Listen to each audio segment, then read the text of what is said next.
And next up, podcast listeners, we have the daily Biden dumpster fire. Yes, the daily Biden dumpster fire. So first up, the White House walks back Biden's comments on migrant family payments. So this daily Biden dumpster fire is about how Biden wants to pay off people at the border, which we know will cause more people to come when you pay illegals to come to the United States and you reward them for breaking the law. Kind of obvious.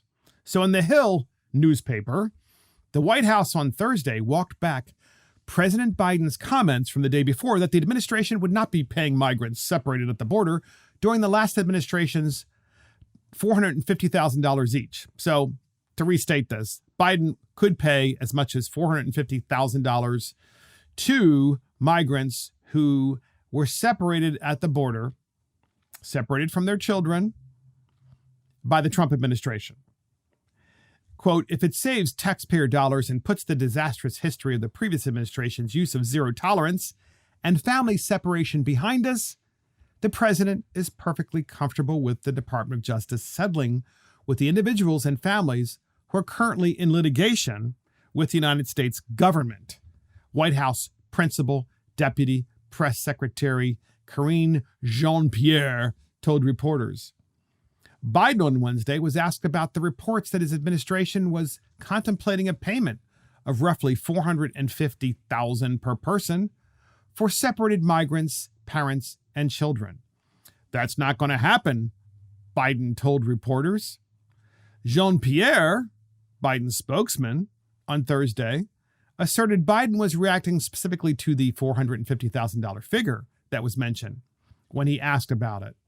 Quote, as press accounts to date indicate, DOJ made clear to the plaintiffs that the reported figures are higher than anywhere that a settlement can land, she said. In other words, they're going to pay something.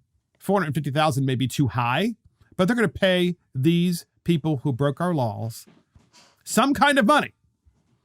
And so the White House is still backing off of this story because it's a disastrous story. And let's face it, if you're the White House, you are totally going to want to get this off of your desk long before the next election, which of course would be November of 2022, which is a year away.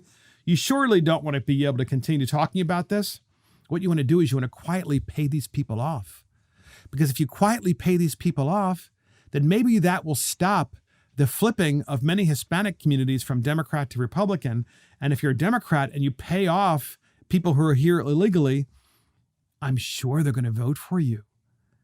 And so Biden then comes in front of the press corps and he decides to wave his finger at them and virtue signal as to why paying them is such a good idea. So he's flipped twice, right? Initially said no.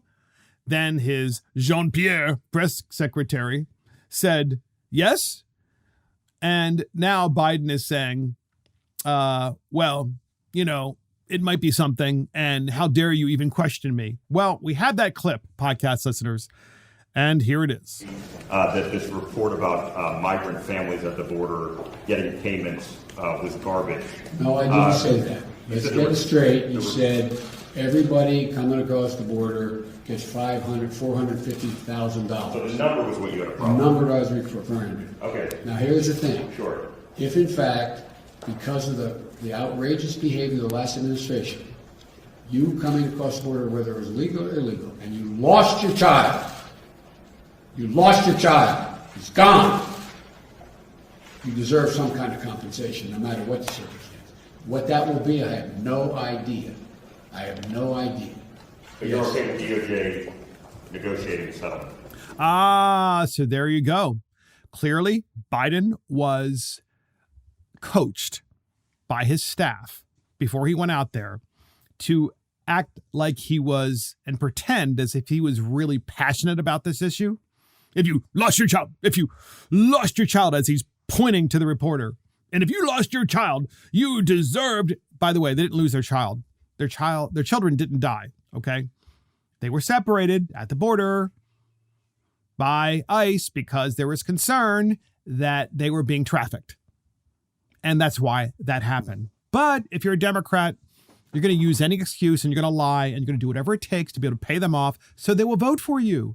And that's really what this is about, podcast listeners. This is totally about buying off people, buying them off and encouraging millions more to come to the border. Oh my God, I hope I get separated at the border because I might get $450,000 by coming into the United States illegally. Oh, what a great idea. And I'm going to vote for the Democrats. And I'll even cheat. I'll even make sure that I ballot harvest and that I go and I fill out ballots that aren't even mine. And I make sure that I vote by mail so they won't really know.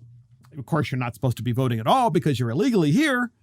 But that's exactly what this is about. This is about completely deconstructing America and doing so by eliminating borders altogether and paying people off. So Ted Cruz, what did Ted Cruz say about this? So Ted Cruz tweets out concerning Joe Biden paying people off. He goes, so Joe Biden wants to give $450,000 to every illegal immigrant, and Hunter Biden paintings sell for $500,000 each. Perfect solution. Give a Hunter Biden painting to every illegal immigrant. A win-win. So you just give a Hunter Biden painting to every illegal immigrant instead of just giving them $450,000 of US dollars, and the problem would be solved. I actually like that idea. That's a great idea. And then we'll see how much money they can get when they try to sell a Hunter Biden painting. Maybe $5 if they're lucky, versus Hunter selling his painting directly, in which case he gets $500,000. And I mean, only Ted Cruz can say these things and get away with them.